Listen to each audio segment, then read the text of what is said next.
ஆண்டவரும் அருமை இரட்சகருமாய் இயேசுவின் நாமத்தினாலே உங்கள் யாவருக்கும் தந்தையர் தின நல்வாழ்த்துக்களை நான் தெரிவித்துக் கொள்கிறேன். ஸோ ஹாப்பி ஃபாதர்ஸ் டே. ஸோ தகப்பன்மாராக இருக்கிறது ஒரு ரொம்ப ஒரு சந்தோஷமான ஒரு விஷயம். அது ஒரு ரொம்ப கனத்துக்குரியதான ஒரு பொறுப்பு அப்படின்னு நம்ம சொல்லலாம். சரிங்களா? சரி, ஒரு தகப்பன்மார்னா எப்படி இருக்கணும் அப்படின்னு சொல்லி ஒரு கேள்வியை உங்களை பார்த்து கேட்டால் நீங்கள் நிறைய விஷயங்கள் சொல்லுவீங்க. ஸோ நிறைய விஷயங்கள் சொல்லிகிட்டே போகலாம். ஸோ ஒவ்வொருத்தரும் ஒவ்வொரு விதமாக சொல்லுவாங்க. தகப்பனார் அப்படின்னா பிள்ளைகளை அவங்கள போஷிக்கிறவங்க, அவங்கள நடத்துகிறவங்க, அவங்களுக்கு புத்தி சொல்கிறவங்க, இந்த மாதிரி நிறைய காரியங்களை என்ன செய்வாங்க, சொல்லிக்கிட்டே போவாங்க. ஆனால் அந்த ஃபாதர், இப்போது ஃபாதர் அப்படின்னா அப்பா நம்ம சொல்கிறோம் இல்லையா?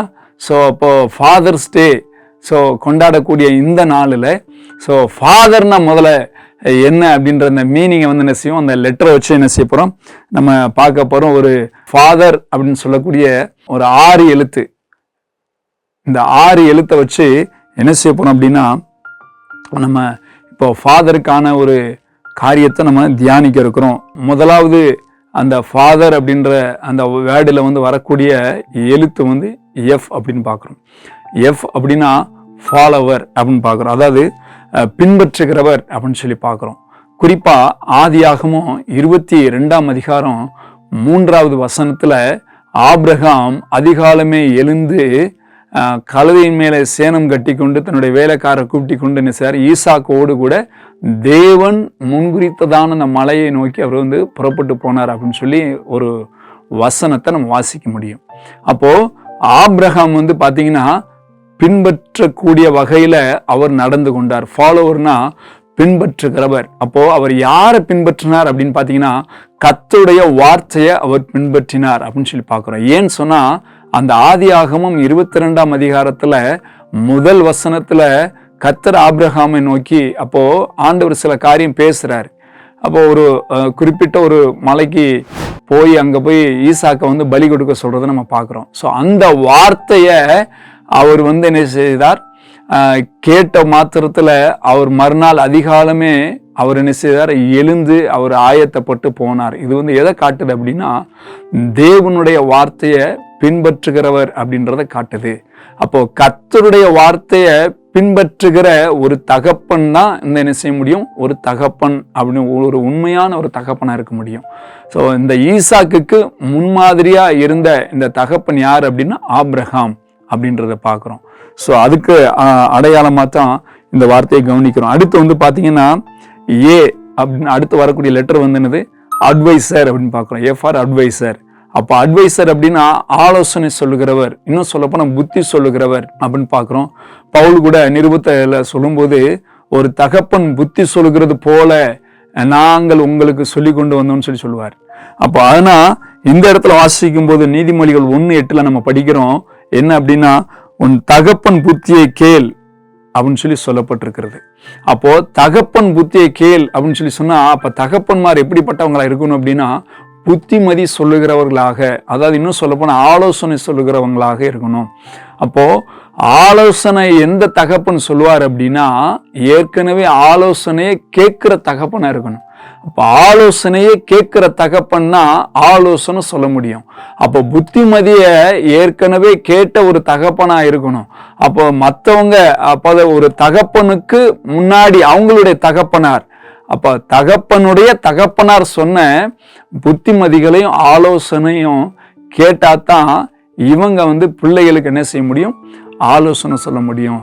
அப்போ இந்த நாளில் அன்பு தகப்பன்மார்களை நீங்க ஆலோசனை சொல்றத நீங்க கேட்குறீங்களா? உங்க ஆவிக்குரிய தகப்பனார் பாஸ்டர் அவங்க சொல்ற ஆலோசனையை நீங்க கேட்குறீங்களா? அவங்க சொல்லக்கூடிய புத்திமதிகளை நீங்க கேட்குறீங்களா? ஸோ கொஞ்சம் யோசித்து பாருங்க. ஸோ அப்படி கேட்டாதான் நம்ம பிள்ளைங்க என்ன செய்வாங்க, நம்ம சொல்றதை கேட்பாங்க. அடுத்து 3வது டி ஃபார் என்னது, ட்ரெயினர் அப்படின்னு பார்க்குறோம். அப்போ ட்ரெயினர்னா பயிற்சியாளர். உதாரணத்துக்கு நம்ம ஒரு வசனத்தை வாசிக்கும் போது நீதிமொழியில தான் அந்த வசனம் இருக்குது, 22:6. அந்த வசனம் என்ன சொல்லுது அப்படின்னா, பிள்ளையாண்டானை நடத்த வேண்டிய வழியில நடத்து, அவன் முதிர் வயதிலும் அதை விடாதிருப்பான் அப்படின்னு சொல்லப்பட்டிருக்குது. அப்ப பிள்ளையாண்டானை நடத்த வேண்டிய வழியில நடத்து. இந்த நடத்து அப்படின்ற வார்த்தைக்கு என்ன அப்படின்னா ஆங்கிலத்துல ட்ரெயின் அப் அப்படின்னு போட்டிருக்குது. அப்போ அதுல தமிழாக்கினது பயிற்சி கொடுன்னு இருக்குது. அப்போ ட்ரெயினர் அப்படின்னா பயிற்சியாளர். ஸோ அப்போ நம்ம பிள்ளைகளுக்கு நம்ம எப்படிப்பட்ட ஒரு தகப்பனா இருக்கணும் அப்படின்னு கேட்டிங்கன்னா, பயிற்சி கொடுக்குற ஒரு தகப்பனா இருக்கணும். அப்போ எதில் பயிற்சி கொடுக்கணும் அப்படின்னா, நல்ல விஷயங்கள்ல நம்ம பிள்ளைகளை நம்ம பயிற்சி கொடுக்கணும். ஆவிக்குரிய விஷயங்கள்ல நம்ம பயிற்சி கொடுக்கணும் அப்படின்றத என்ன செய்யறோம் பார்க்குறோம். அப்போ முழங்கால் போட்டு ஜோமெண்ட் போடா அப்படின்னு சொல்லி நம்ம சொல்றது பெரிய விஷயம் கிடையாது. ஆனால் நாம முழங்கால் போட்டு நம்ம பிள்ளைக்கு முன்பதாக அதை செய்து காட்டணும். அப்படி நம்ம ஜோமனி காட்டும்போது அவங்க தான் ஒரு நல்ல பயிற்சியாளராக இருக்க முடியும். பாருங்க, ஒரு பெஸ்ட் கோச்சர் ஒரு ஒரு ஒரு ஒரு விளையாட்டு துறையில பார்த்தீங்கன்னா எப்படி அந்த தங்க பதக்கத்தை எப்படியாவது நம்ம டீம்ல இருக்கிறவங்க அவங்க வின் பண்ணணும் அப்படின்னு சொல்லிட்டு அந்த கோச்சர், அதாவது அந்த ட்ரெயினர் என்ன செய்யறாங்க அப்படின்னா, நல்லா அவங்கள ட்ரெயின் பண்ற அளவுக்கு அவங்க ஏதாவது தப்பு பண்ணா கூட இப்படி செய்யக்கூடாது இப்படி செய்யணும்னு சொல்லி அவங்க செய்து காட்டுறாங்க. ஸோ அதே மாதிரி தான் நாமளும் நம்ம பிள்ளைகளுக்கு எப்படி இருக்கணும், நல்ல ஒரு ட்ரெயினராக இருக்கணும். இந்த ஆபிரகாம் பார்த்தீங்கன்னா நல்ல ஒரு ட்ரெயினராக இருந்தாரு அப்படின்றத என்ன செய்ய முடியும், கவனிக்க முடியும். அதே போல ஹெச் அடுத்து என்ன லெட்டர் அப்படின்னா ஹெச்ன்னு பார்க்குறோம். ஸோ ஹெச்னா ஹார்ட் ஒர்க்கர். இந்த யாக்கோபு பார்த்தீங்கன்னா நல்லா கடினமாக உழைக்கக்கூடிய ஒரு நபராக இருந்தார். ஸோ நீங்கள் நிறைய தகப்பன்மாரை நான் பார்க்குறேன். இந்த ஹோம் பைபிள் ஸ்கூல் இந்த ட்ரைனிங்காக போகும்போது நிறைய தகப்பன்மாரை பார்க்குறேன். அவங்கக்கிட்ட சில காரியங்களை பேசும்போது அவங்க 8 மணி நேரம் மட்டும் கிடையாது, 10 மணி நேரம் கூட அவங்க உழைக்கிறதுக்கு ரெடியாக இருக்கிறாங்க. ஏன்னா அந்த அளவுக்கு கடின உழைப்பாளி, என் பிள்ளைகளுக்குரிய எல்லா விஷயத்தையும் நான் பார்க்கணும் அப்படின்னு சொல்லி கடினமாக உழைக்கிறாங்க. அது நல்ல விஷயம். ஆனால் உலக பிரகாரமான விஷயத்தில் கடினமாக உங்கள் பிள்ளைகளுக்காக நீங்கள் உழைக்கிறீங்க. ஆனால் ஆவிக்குரிய விஷயத்தில் உங்கள் பிள்ளைகளுக்காக நீங்கள் உழைக்கிறீங்களா? கொஞ்சம் யோசிச்சு பாருங்க. சரீரத்துக்காக மாத்திரமே நீங்கள் 8 மணி நேரத்திலிருந்து 10 மணி நேரம் வரைக்கும் கம்பெனியில் நீங்கள் ஒர்க் பண்ணுறீங்க, ஆஃபீஸில் ஒர்க் பண்ணுறீங்க. ஏன்னா ஃபீஸ் கட்டணும், பிள்ளைகளுக்கு தேவையானதை வாங்கி கொடுக்கணும், அதெல்லாம் தப்பு கிடையாது. ஆனால் உங்கள் பிள்ளைகளுக்குரிய தேவையான ஆவிக்குரிய அந்த ஆகாரத்தை, அதாவது ஆத்மாவுக்கு தேவையான ஆகாரத்துக்காக உங்கள் பிள்ளைகளுக்கு உட்கார்ந்து நீங்கள் பாடங்களை சொல்லி கொடுக்குறீங்களா? ஸோ சொல்லி கொடுக்கலன்னா நினைச்சிங்க, சொல்லிக் கொடுங்க. உலக பிரகாரமான விஷயத்தில் மட்டும் நம்ம ஹார்ட் ஒர்க்கராக இருந்தால் போதாது, ஸ்பிரிச்சுவல் காரியத்திலையும் ஹார்ட் ஒர்க்கராக மாறணும். அதான் நல்ல தகப்பன். அடுத்து E for encourage. So encourager. So நல்லா உங்கள் பிள்ளைகளை உற்சாகப்படுத்துங்க. சரிங்களா? இன்னைக்கு நிறைய பேரண்ட் உற்சாகப்படுத்துகிறாங்க, ஆனால் சிலர் உற்சாகப்படுத்துறதில்ல. ஸோ அப்படி நாம் இல்லாமல் பிள்ளைகளை எல்லா விஷயத்துல என்ன செய்யும், உற்சாகப்படுத்துவோம். உங்களுக்குள்ள என்ன எதிர்பார்ப்பு இருக்குதோ அந்த எதிர்பார்ப்பை உங்க பிள்ளைகளுக்குள்ள நீங்க என்ன செய்யக்கூடாது, திணிக்கக்கூடாது. உங்க பிள்ளைகளுக்கு உங்க பையனுக்கோ உங்க பொண்ணுக்கோ என்ன டேலண்ட் இருக்கு அப்படின்றத நீங்க கண்டுபிடிச்சு அந்த டேலண்ட்டை என்ன செய்யணும் அப்படின்னா என்கரேஜ் பண்ணணும். உதாரணத்துக்கு நீங்க உங்க பிள்ளை இதுக்குன்னு படிக்க வைக்கணும்னு ஆசைப்படுவீங்க. ஆனா அது அவங்களுக்கு சுத்தமாவே ஒருவேளை வராம இருக்கலாம்.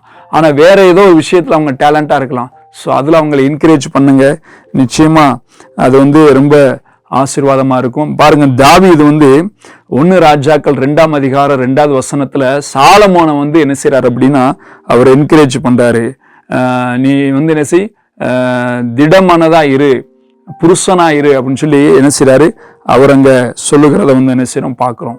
ஸோ அப்போ தாவீது தன்னுடைய கடைசி காலத்துல நல்ல ஆலோசனைகளை தந்து தன்னுடைய மகனை என்ன செய்றார், அவர் இது பண்ணார், என்கரேஜ் பண்ணார். கடைசியா ரெஸ்பான்சிபிள் பர்சன் அப்படின்னு பார்க்குறோம். அதாவது பொறுப்பாளர், பொறுப்புள்ள ஒரு நபர் அப்படின்னு பார்க்குறோம்.